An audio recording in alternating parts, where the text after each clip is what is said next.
স্বাগত দীপ্ত সংবাদে। আপনাদের সাথে আছি আমি আনোয়ারুল আলম। শুরুতে জানাবো সংবাদ শিরোনাম। দেশে পৌঁছে লাখো মানুষের ভালোবাসায় সিক্ত হলেন তারেক রহমান, দিলেন শান্তির বার্তা। সংবর্ধনা শেষে মা খালেদা জিয়াকে দেখতে গেলেন তারেক রহমান, রাতে ফিরেছেন বাসায়। কাল মুক্তিযুদ্ধের শহীদদের প্রতি শ্রদ্ধা জানাবেন তারেক রহমান, প্রস্তুত জাতীয় স্মৃতিসৌধ। শান্তি কামনায় সারা দেশে বড়দিন উদযাপন, ভালোবাসা ছড়িয়ে দেওয়ার আহ্বান ভক্তদের।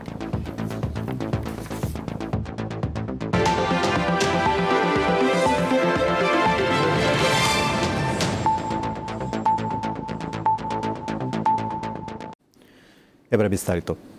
সকলে মিলে দেশ গড়ার সময় এসেছে জানিয়ে দেশবাসীকে ধৈর্য ধরার আহ্বান জানিয়েছেন বিএনপির ভারপ্রাপ্ত চেয়ারম্যান তারেক রহমান। বৃহস্পতিবার রাজধানীর ৩০০ ফিট এলাকায় গণসংবর্ধনা অনুষ্ঠানে তিনি এই আহ্বান জানান। যে কোনো মূল্য দেশের শান্তি শৃঙ্খলা রক্ষা করতে হবে বলেও জানান তারেক রহমান। বীরের বেশে দেশে ফিরেছেন বিএনপির ভারপ্রাপ্ত চেয়ারম্যান তারেক রহমান। মাতৃভূমিতে পা রেখে আবেগে আপ্লুত হয়ে পড়েন তিনি। বিমানবন্দর থেকে সবার আগে বাংলাদেশ লেখা একটি লাল সবুজ বুলেট প্রুফ বাসে রওনা হন তারেক রহমান। রাস্তার দুপাশে হাজারো মানুষের ভালোবাসায় সিক্ত হন তিনি। বেলা ৩টা ৫০ তিনি গণসংবর্ধনা স্থলে পৌঁছালে পুরো এলাকা স্লোগানে স্লোগানে প্রকম্পিত হয়। অপেক্ষা, স্বদেশে ফিরেছেন বিএনপির ভারপ্রাপ্ত চেয়ারম্যান তারেক রহমান। নিজ জন্মভূমির কাছে, নিজ মাটির কাছে, নিজ মায়ের কাছে এই ফেরা। ৩৬ জুলাই এক্সপ্রেসওয়ের সংবর্ধনা স্থল ও আশেপাশের এলাকা জনসমুদ্রে রূপ নেয়। সামাল দিতে হিমশিম খেতে হয় আইন শৃঙ্খলা রক্ষাকারী বাহিনীর সদস্যদের। বরাদ্দ রাখা বিশেষ চেয়ার সরিয়ে সাধারণ একটি চেয়ার টেনে বসেন তারেক রহমান।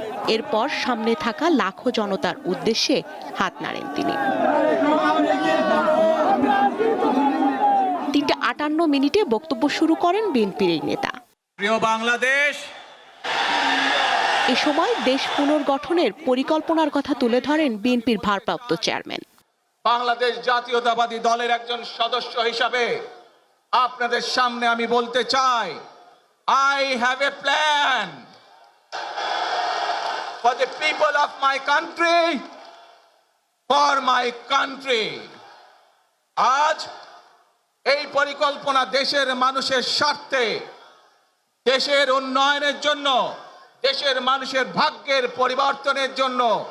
যদি সেই প্ল্যান, সেই কার্যক্রম, সেই পরিকল্পনাকে বাস্তবায়ন করতে হয়, প্রিয় ভাই বোনেরা, এই জনসমুদ্রে যত মানুষ উপস্থিত আছেন, এই সারা বাংলাদেশে গণতন্ত্রের শক্তি যত মানুষ উপস্থিত আছেন, প্রত্যেকটি মানুষের সহযোগিতা আমার লাগবে। এখনো ষড়যন্ত্র চলছে উল্লেখ করে সকলকে ধৈর্য ধরার আহ্বান জানিয়ে তিনি বলেন, সকলে মিলে দেশ গড়ার সময় এসেছে। আধিপত্যবাদ শক্তির গুপ্তচরেরা বিভিন্নভাবে ষড়যন্ত্রে এখন লিপ্ত রয়েছে। আমাদেরকে ধৈর্যশীল হতে হবে, আমাদেরকে ধৈর্য ধারণ করতে হবে। বিশেষ করে তরুণ প্রজন্মের যে সদস্যরা আছেন, আপনারাই আগামী দিন দেশকে নেতৃত্ব দেবেন, দেশকে গড়ে তুলবেন। এই দায়িত্ব তরুণ প্রজন্মের সদস্যদেরকে আজ গ্রহণ করতে হবে, যাতে করে এই দেশকে আমরা সুন্দরভাবে গড়ে তুলতে পারি। আমরা সকলে মিলে এই দেশকে নেতৃত্ব দিয়ে আমাদের বাংলাদেশের জনগণের প্রত্যাশিত সেই বাংলাদেশকে আমরা গড়ে তুলতে চাই। আমাদেরকে যে কোনো মূল্যে আমাদেরকে এই দেশের শান্তি শৃঙ্খলা রক্ষা করতে হবে। যে কোনো উস্কানির মুখে আমাদেরকে ধীর শান্ত থাকতে হবে। আগামী দেশ গড়তে সবাইকে ঐক্যবদ্ধ থাকার আহ্বান জানান বিএনপির এই নেতা। স্বস্তিকা সিংহ, দীপ্ত সংবাদ, ঢাকা। দেড় যুগের নির্বাসন ভেঙে দেশে পৌঁছেছেন বিএনপি নেতা তারেক রহমান। তার সঙ্গে ফিরেছেন স্ত্রী জুবাইদা রহমান ও মেয়ে জাইমা রহমান। বৃহস্পতিবার বেলা 11টা 43 তাদের বহনকারী বিমান বাংলাদেশ এয়ারলাইন্সের ফ্লাইটটি ঢাকার শাহজালাল আন্তর্জাতিক বিমানবন্দরে অবতরণ করে। দিনের হিসেবে ৬,৩১৪ দিনের অপেক্ষার অবসান। তিনি ফিরলেন খালি পায়ে, স্পর্শ করলেন লাল সবুজ বাংলার মাটি।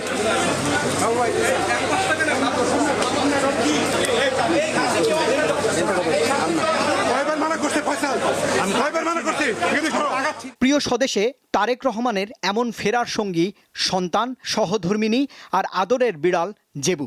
দলের শীর্ষ নেতা ও পরিবার সদস্যদের পরম আলিঙ্গন ও আবেগ ছুঁয়ে যায় সবাইকেই। চিরচেনা রাজনীতির অসৌজন্যবোধের অবসান ঘটিয়ে দেশে ফিরেই সরকার প্রধানকে মুঠোফোনে কৃতজ্ঞতা জানান বিএনপি নেতা তারেক রহমান।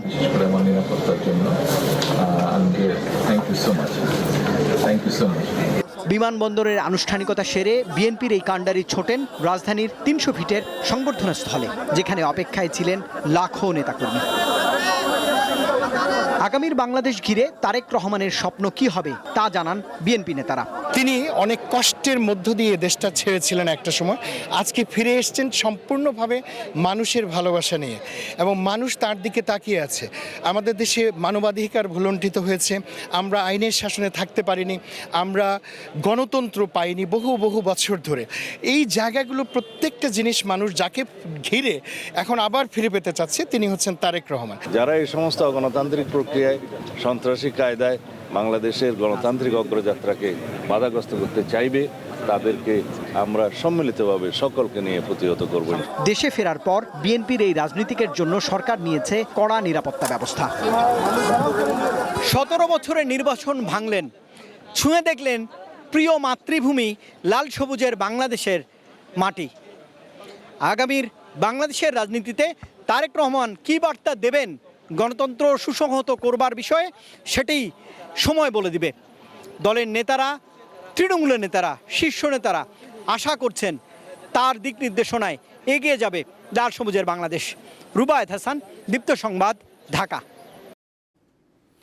দীর্ঘ ১৭ বছর পর দেশে ফিরে অসুস্থ মা খালেদা জিয়ার পাশে সময় কাটালেন বিএনপির ভারপ্রাপ্ত চেয়ারম্যান তারেক রহমান। এ সময় তিনি খালেদা জিয়ার চিকিৎসার খোঁজ খবর নেন। পরে রাজধানীর এভারকেয়ার হাসপাতাল থেকে গুলশানের বাসায় পৌঁছান বিএনপির এ নেতা। এ যেন শুধু একজন রাজনীতিবিদের দেশে ফিরে আসা নয়, একজন সন্তানের ভালোবাসা, অপেক্ষা মেশানো ফিরে আসা, যার সবটুকু জুড়েই রয়েছে শুধুই মা। বলছি বিএনপির ভারপ্রাপ্ত চেয়ারম্যান জনাব তারেক রহমানের কথা। দীর্ঘদিন পর মাকে দেখতে এসে আজ তিনি রাজনীতিবিদ নয়, একজন সন্তানের ভূমিকায়। পূর্বাচলের ৩০০ ফিটের সংবর্ধনা মঞ্চ থেকে রাজধানীর এভারকেয়ার হাসপাতালের দূরত্ব সর্বোচ্চ ১৫ মিনিটের। স্বল্প সময়ের এই পথ পাড়ি দিয়ে মা খালেদা জিয়াকে দেখতে এভারকেয়ার হাসপাতালে পৌঁছাতে সময় লাগে প্রায় ১.৫ ঘন্টা। এ সময় দুপাশের সড়কে অবস্থান নেন বিএনপির নেতাকর্মীরা। আগেই একমাত্র কন্যা জাইমা রহমানকে নিয়ে হাসপাতালে প্রবেশ করেন তারেক রহমানের সহধর্মিণী ডাক্তার জুবাইদা রহমান। সবার আগে বাংলাদেশ লেখা লাল বাসে বিকাল ৬টা ১৮ মিনিটে রাজধানীর এভারকেয়ার হাসপাতালে পৌঁছান তারেক রহমান। এ সময় হঠাৎই ওই এলাকা হয়ে ওঠে এক আবেগঘন পরিবেশের সাক্ষী। নেতাকর্মীদের সাথে হাত নাড়িয়ে হাসপাতালে প্রবেশ করেন তারেক রহমান।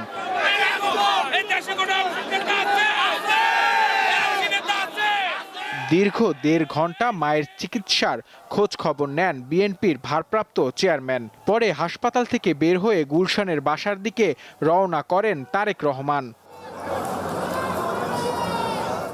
নূর আলম, দীপ্ত সংবাদ, ঢাকা। রাজধানীর এভারকেয়ার হাসপাতালে অসুস্থ মা খালেদা জিয়াকে দেখে গুলশানের বাসায় ফিরেছেন বিএনপির ভারপ্রাপ্ত চেয়ারম্যান তারেক রহমান। বৃহস্পতিবার রাত 8:30টার পর তিনি গুলশান অ্যাভিনিউয়ের ১৯৬ নম্বর বাড়িতে পৌঁছান। সেখানেই পরিবার নিয়ে থাকবেন তিনি। এর পাশেই ফিরোজা নামের বাড়িটি তার মা খালেদা জিয়ার বাসভবন। এর আগে সন্ধ্যা 7:30টার দিকে তিনি হাসপাতাল থেকে বের হয়ে ফিরোজার উদ্দেশ্যে রওনা হন। তারেক রহমানের আগমন ঘিরে সকাল থেকে তার বাসার গেটে অবস্থান নেন বিএনপি ও সমমনা দলগুলোর নেতাকর্মীরা। তারেক রহমানকে বহন করা গাড়ি বাসার সামনে আসলে কর্মী সমর্থকদের বাঁধ ভাঙা উচ্ছ্বাস দেখা যায়। এ সময় দলীয় পতাকা, ফেস্টুন নিয়ে দলীয় নেতাকর্মীরা বিভিন্ন স্লোগান দিতে থাকেন।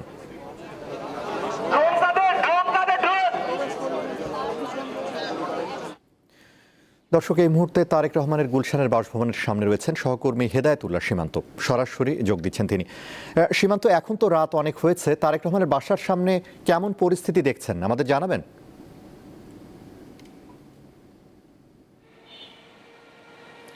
আনোয়ার, আপনি যেমনটি বলছিলেন, আজকে জুলাই 36 এক্সপ্রেসওয়ে যে সংবর্ধনা মঞ্চ ছিল, সেখানে বক্তব্য দেওয়ার পর তিনি তার মা, অসুস্থ মা বেগম খালেদা জিয়াকে দেখতে ইয়াভার কেয়ারে যান। সেখান থেকে তিনি গুলশানে যে 196 নম্বর বাসায় তিনি উঠেছেন। এই মুহূর্তে সেই বাসার সামনে আমি যদি আপনাকে পরিস্থিতি একটু দেখানোর চেষ্টা করি, এখন একেবারে নীরব নিস্তব্ধ, অর্থাৎ সেখানে কোনো নেতাকর্মী নেই। পুরো এলাকায় দুই পাশে পুলিশ, বিপুল পরিমাণ পুলিশ মোতায়েন করা হয়েছে, অর্থাৎ এক পাশ রাস্তা বন্ধ করে দিয়ে যে বাসার সামনে যে রাস্তা সেটি বন্ধ, এবং পাশের রাস্তাটি খুলে দেওয়া হয়েছে কিছুক্ষণ আগে গুলশানের অধিবাসীদের জন্য, যে তারা যে যান চলাচল করার জন্য খুলে দিয়ে দুই পাশে বিপুল পরিমাণ পুলিশ সহ আইনশৃঙ্খলা রক্ষাকারী বাহিনী মোতায়েন করা হয়েছে, অর্থাৎ একেবারে নিরাপত্তার বলয়ে রাখা হয়েছে। এই মুহূর্তে তিনি, অর্থাৎ যে বিএনপির ভারপ্রাপ্ত চেয়ারম্যান তারেক রহমান 17 বছর পর বাংলাদেশের মাটিতে এসে তিনি সংসার জীবন শুরু করেছেন গুলশান এভিনিউ এর 196 নম্বর বাসায়। তার সাথে স্ত্রী জোবাইদা রহমান এবং মেয়ে জাইমা রহমান তিনি আছেন, সাথে আছেন তার পোষ্য যে বিড়াল জেবু। এই সংসার জীবন শুরু করেছেন। কিছুক্ষণ আগে আমরা দেখেছি যে তার আত্মীয় স্বজন অনেকেই কিছুক্ষণ পর আসছেন তার সাথে সাক্ষাৎ করার জন্য। এই বাসায় তিনি এই 17 বছরের পর এই সংসার জীবন শুরু করেছেন, অর্থাৎ রাজনীতিক এই 17 বছর তিনি বিদেশের মাটিতে বসে বাংলাদেশের যে বিএনপির রাজনীতি তিনি পরিচালনা করেছিলেন, নেতাকর্মীদেরকে পরিচালনা করেছিলেন, বিভিন্ন সভা, সেমিনার এবং কি বড় বড় সমাবেশে তিনি বক্তব্য দিয়েছেন। আজকে কিন্তু সারা বাংলাদেশের নেতাকর্মী যারা এসেছে, লক্ষ লক্ষ মানুষের এই রাজধানীতে এসেছেন, তাদের সামনে সরাসরি বক্তব্য দেওয়ার তার সুযোগ হয়েছে 17 বছর পর। আজকের এই দিনটি বাংলাদেশের ইতিহাসে একটি উল্লেখযোগ্য দিন হিসেবে লিখিত থাকবে, অর্থাৎ আজকে যে বাংলাদেশের একেবারে পুরো ঢাকা শহরে যে লোকারণ্য, অর্থাৎ লক্ষ লক্ষ নেতাকর্মীদের তিনি ভালোবাসায় সিক্ত হয়েছেন। তার বক্তব্যে 10 মিনিটের যে বক্তব্য তিনি নেতাকর্মীদের উদ্দেশ্যে এবং দেশের বিভিন্ন শ্রেণী পেশার মানুষ, বিভিন্ন রাজনৈতিক দলদের উদ্দেশ্যে তিনি রেখেছেন, যে এই 10 মিনিটের বক্তব্যে তিনি স্পষ্ট করেছেন তিনি আসলে বাংলাদেশের যে নতুন সম্ভাবনার দুয়ার তিনি খুলতে চান, যে নতুন বাংলাদেশ তিনি গড়তে চান, এবং কি সবার আগে বাংলাদেশ যে স্বপ্ন তিনি রেখেছেন সেই স্বপ্নের কথা তিনি মানুষের মাঝে তুলে ধরেছেন, নেতাকর্মীদের মাঝে তুলে ধরেছেন। আগামীর বাংলাদেশ কীরকম হবে সেই স্বপ্ন তিনি জানিয়েছেন, যে অর্থাৎ আগামীর যে সুন্দর, সুখী, সমৃদ্ধশালী, শান্তিপূর্ণ একটি বাংলাদেশ গড়তে হলে তিনি দলীয় নেতাকর্মী, বিভিন্ন রাজনৈতিক দল এবং কি বাংলাদেশের আপামর জনতা, বিভিন্ন শ্রেণী পেশার মানুষের সহযোগিতা চেয়েছেন। তিনি বলেছেন সবাই যদি তার সাথে থাকে এই বাংলাদেশে একটি সুখী এবং সমৃদ্ধশালী বাংলাদেশ তিনি গড়তে পারবেন। এই জন্য তিনি সবাইকে আহ্বান জানিয়েছেন তার সাথে থাকার জন্য। তিনি বলেছেন যে গত 15 বছর বাংলাদেশের মানুষের বাক স্বাধীনতা হারিয়েছে, ভোটাধিকার হারিয়েছে, সেই ভোটাধিকার এবং গণতন্ত্র ফিরিয়ে আনার জন্য বাংলাদেশে একটি সুন্দর জাতীয় নির্বাচনের মাধ্যমে একটি সুন্দর এবং কি একটি সরকার গঠনের মধ্য দিয়ে আগামী বাংলাদেশ গড়তে চান তিনি। আনোয়ার, ছিল আমার কাছে এখানকার সর্বশেষ। দর্শক, গুলশান থেকে জানাচ্ছিলেন আমাদের সহকর্মী হেদায়েতুল্লাহ সীমান্ত। বিএনপির ভারপ্রাপ্ত চেয়ারম্যান তারেক রহমানকে এক নজর দেখতে সব বয়সীয় বিভিন্ন শ্রেণী পেশার মানুষ ভিড় করেন। প্রিয় নেতার জন্য ঘণ্টার পর ঘণ্টা অপেক্ষা করেন তারা। প্রধান সড়কসহ আশপাশের পুরো এলাকায় ভিড় হয়। পরিস্থিতি সামলাতে হিমশিম খেতে হয় আইনশৃঙ্খলা বাহিনীর সদস্যদের। 5 বছর বয়সী প্রিয় সন্তানকে কাঁধে নিয়ে রাস্তায় অপেক্ষা এক বাবার। উদ্দেশ্য তারেক রহমানকে এক নজর দেখা। সুজন নামের এই ব্যক্তি গাজীপুরের বোটবাজার থেকে এসেছেন। পরিবারের সদস্যদের সাথে নিয়ে পথে পথে ঘুরছেন তিনি। সুজনের মতো এমন আরও অনেকে এসেছেন প্রিয় নেতাকে দেখতে। এমন আরেকজন 16 বছর বয়সী যুক্তরাষ্ট্র প্রবাসী Sabur Khan Ervine. I know that he's coming back today after 17 long years of absence. All I just want to wish him a happy and safe journey. সকাল 6টার দিকে ঘুম ভাঙে গোসল করে তারপরে আমি এই পর্যন্ত নিয়ে আসছি। আমি সাথে নাস্তাও নিয়ে আসছি। তাকে এক নজর দেখব, তার প্রতীক্ষায় আমরা এই রাজপথে এখনো দাঁড়িয়ে আছি। সকালের আলো ফোটার পর থেকে মিছিল নিয়ে গণসংবর্ধনা স্থলে উপস্থিত হন নেতাকর্মীরা। তারেক রহমানের নেতৃত্বে আগামীর বাংলাদেশ আরও বহুদূর এগিয়ে যাবে এমন প্রত্যাশা তাদের। বাংলাদেশকে একটি সুখী সমৃদ্ধশালী দেশ গর্ব বলে আমাদের দৃঢ় বিশ্বাস, তারেক রহমানের নেতৃত্বে সেই গড়া সম্ভব। সাধারণ পাবলিক জনমানুষ ওনাকে ভালোবেসে এই বিভিন্ন জায়গা থেকে, বিভিন্ন জেলা থেকে, বিভিন্ন বাংলাদেশের অলিগলি সব জায়গা থেকে মানুষ উঠে আসছে। সংবর্ধনা স্থল ও আশপাশে আইন শৃঙ্খলা রক্ষায় নিয়োজিত ছিল পুলিশ, র্যাব, বিজিবি সহ বিভিন্ন বাহিনীর সদস্যরা। সোহাগ আহমেদ, দীপ্ত সংবাদ, ঢাকা। শুক্রবার জাতীয় স্মৃতিসৌধে মুক্তিযুদ্ধের শহীদদের প্রতি শ্রদ্ধা জানাবেন বিএনপির ভারপ্রাপ্ত চেয়ারম্যান তারেক রহমান। এ উপলক্ষে ঢাকা জেলা পুলিশ সাভারের স্মৃতিসৌধ আশপাশের নিরাপত্তা জোরদার করেছে।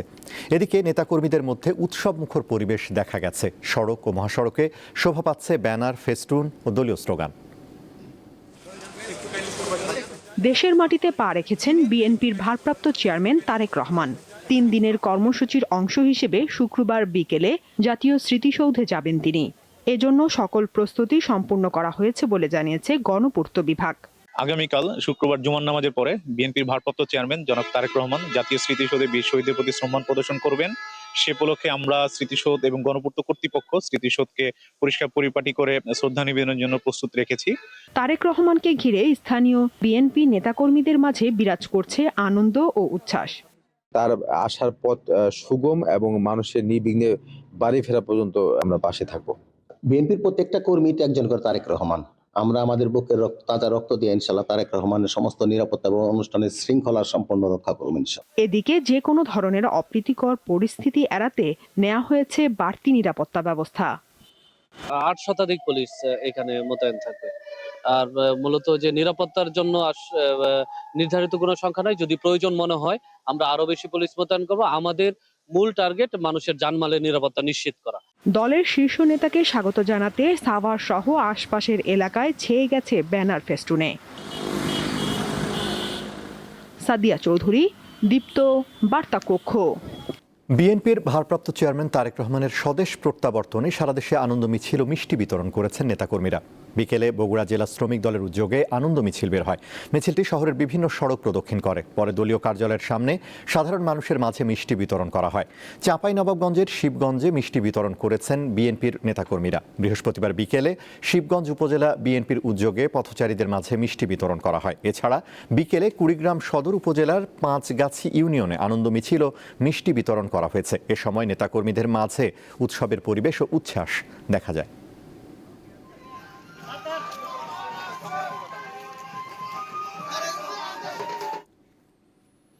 লক্ষ্মীপুরের ভবানীগঞ্জে বিএনপি নেতা বেলাল হোসেনের ঘরে তালা লাগিয়ে আগুন দেওয়ার ঘটনায় দগ্ধ আরও একজন মারা গেছেন।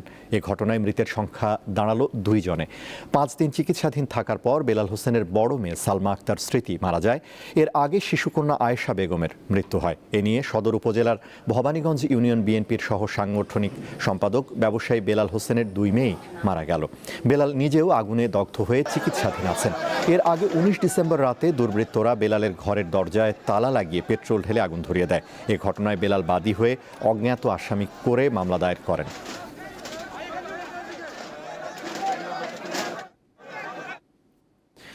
চট্টগ্রামে পৃথক অভিযানে 5,868 পিস ইয়াবা ও 17 কেজি গাঁজা সহ 3 মাদক কারবারিকে আটক করেছে র্যাব। এ সময় একটি পিকআপ ভ্যান জব্দ করা হয়। জেলার আনোয়ারা ও সীতাকুণ্ড থানা এলাকায় মাদক বিরোধী পৃথক অভিযান চালানো হয়। র্যাবের কর্মকর্তারা জানান, কতিপয় মাদক ব্যবসায়ী বাসে করে মাদকদ্রব্য বাঁশখালী হতে চট্টগ্রামে নিয়ে আসছে এমন তথ্যের ভিত্তিতে অভিযানে নামে র্যাব। চট্টগ্রামের সরকারহাট বাজার এলাকার একটি গাড়িতে তল্লাশি চালিয়ে শফি আলমের সাথে থাকা ব্যাগের ভেতর থেকে ইয়াবা উদ্ধার করা হয়।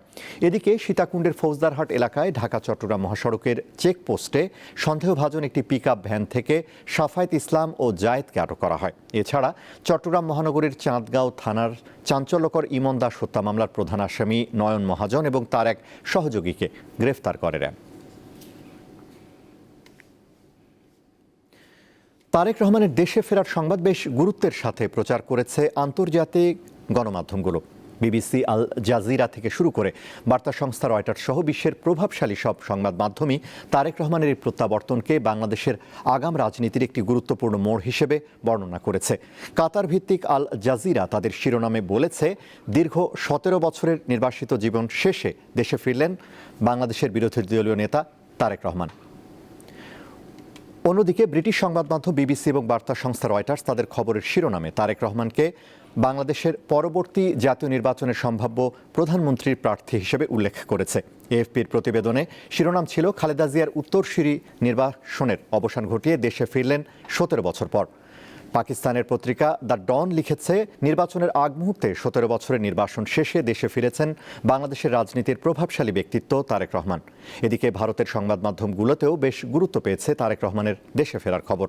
ভারত বাংলাদেশের সম্পর্ক উন্নয়নে এই প্রত্যাবর্তন ইতিবাচক ভূমিকা রাখবে বলে মত ভারতীয় গণমাধ্যমগুলোর।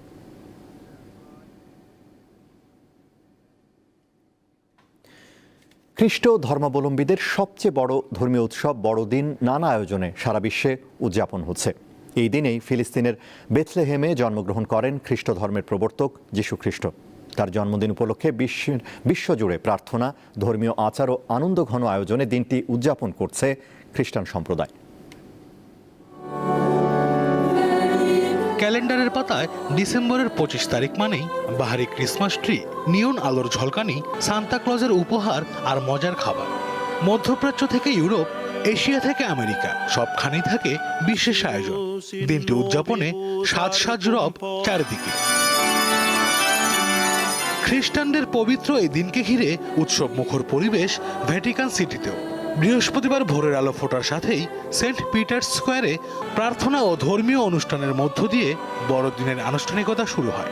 মে মাসে নির্বাচিত হওয়া নতুন ধর্মগুরু পোপ চতুর্দশ লিও এই প্রথম বড়দিনের উৎসবে সভাপতিত্ব করছেন।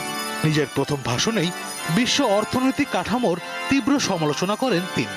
যুদ্ধ থামিয়ে বিশ্বজুড়ে শান্তি প্রতিষ্ঠার আহ্বান জানান পোপ। দীর্ঘ 2 বছর বিরতির পর যীশু খ্রিস্টের জন্মস্থান হিসেবে পরিচিত ফিলিস্তিনের বেথলেহেমে ফিরেছে বড়দিনের চিরচেনা আমেজ। দিনটি উদযাপন করতে শহরের ম্যানজার স্কোয়ারে প্যারেড করে স্কাউট দল। বিশেষ প্রার্থনার পাশাপাশি নানা আয়োজনের সমারোহ ঘটে শহরের অলিগলিতে। গাজায় ইসরায়েলি আগ্রাসনের প্রতিবাদে ফিলিস্তিনিদের সঙ্গে সংহতি জানিয়ে গত 2 বছর বেথলেহেমের বড়দিন উদযাপন স্থগিত করা হয়। এছাড়া জাঁকজমকভাবে বড়দিন উদযাপিত হয়েছে যুক্তরাষ্ট্রে। দেশটির বিভিন্ন গির্জায় বিশেষ প্রার্থনার পাশাপাশি ছিল নানা আয়োজন। রঙিন আলোতে সৃজনশীল সাজে সেজেছে রাস্তাঘাট ও দোকানপাট। বড়দিনের অন্যতম আকর্ষণ থাকে ইউরোপকে ঘিরে। এবারও বড়দিন উপলক্ষে ফ্রান্স, জার্মানি, ইটালি, সুইজারল্যান্ড সহ বিভিন্ন দেশে জাঁকজমক আয়োজন করা হয়। এছাড়া এশিয়া ও আফ্রিকার বিভিন্ন দেশেও ধর্মীয় ভাব গম্ভীর্যের সাথে বড়দিন উদযাপিত হচ্ছে। আশরাফ শুভ, দীপ্ত, বার্তাকক্ষ। খেলার খবর। 2017 সালের পর আবারও সিলেট আন্তর্জাতিক ক্রিকেট স্টেডিয়াম দিয়ে শুক্রবার যাত্রা শুরু করছে বিপিএলের দ্বাদশ আসর। উদ্বোধনী দিনে প্রথম ম্যাচে মুখোমুখি হবে স্বাগতিক সিলেট টাইটান্স ও রাজশাহী ওয়ারিয়র্স। শুক্রবার দুপুর 2:15টায় সংক্ষিপ্ত উদ্বোধনী অনুষ্ঠানের মাধ্যমে পর্দা উঠবে জমজমাট ফ্র্যাঞ্চাইজি টুর্নামেন্টের। এরপর বিকেল 3টায় শুরু হবে মাঠের লড়াই এবং একই ভেন্যুতে সন্ধ্যা 7টায় গড়াবে দিনের দ্বিতীয় ম্যাচ। মূলত আসন্ন জাতীয় নির্বাচন ও সার্বিক নিরাপত্তা ইস্যুর কারণে ঢাকার জমকালো আয়োজন বাতিল করে সিলেটে ছোট পরিসরে এই অনুষ্ঠান করার চূড়ান্ত সিদ্ধান্ত নিয়েছে বিসিবি। বিপিএলের দ্বাদশ আসর শুরুর একদিন আগে ঘটল অনাকাঙ্ক্ষিত এক ঘটনা। আর্থিক জটিলতার কারণ দেখিয়ে আসর থেকে সরে দাঁড়িয়েছে চট্টগ্রাম রয়্যালস ফ্র্যাঞ্চাইজি। বৃহস্পতিবার চট্টগ্রাম রয়্যালস ফ্র্যাঞ্চাইজির মালিক কাইয়ুম রশিদ বিসিবি বরাবর পাঠানো এক চিঠিতে জানান, আর্থিক জটিলতার কারণে তারা বিপিএলে অংশ নিতে আগ্রহী নন।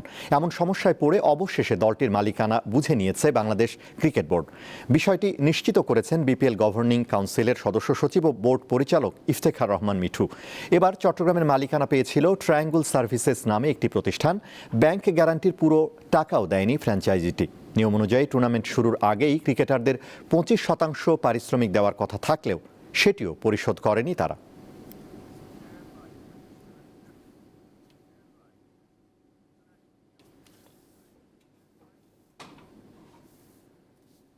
শেষ করব দীপ্ত সংবাদ, তার আগে সংবাদ শিরোনামগুলো জানাবো আরও একবার। দেশে পৌঁছে লাখো মানুষের ভালোবাসায় সিক্ত হলেন তারেক রহমান, দিলেন শান্তির বার্তা। সংবর্ধনা শেষে মা খালেদা জিয়াকে দেখতে গেলেন তারেক রহমান, রাতে ফিরেছেন বাসায়। কাল মুক্তিযুদ্ধের শহীদদের প্রতি শ্রদ্ধা জানাবেন তারেক রহমান, প্রস্তুত জাতীয় স্মৃতিসৌধ। এবং শান্তি কামনায় সারা দেশে বড়দিন উদযাপন, ভালোবাসা ছড়িয়ে দেওয়ার আহ্বান ভক্তদের।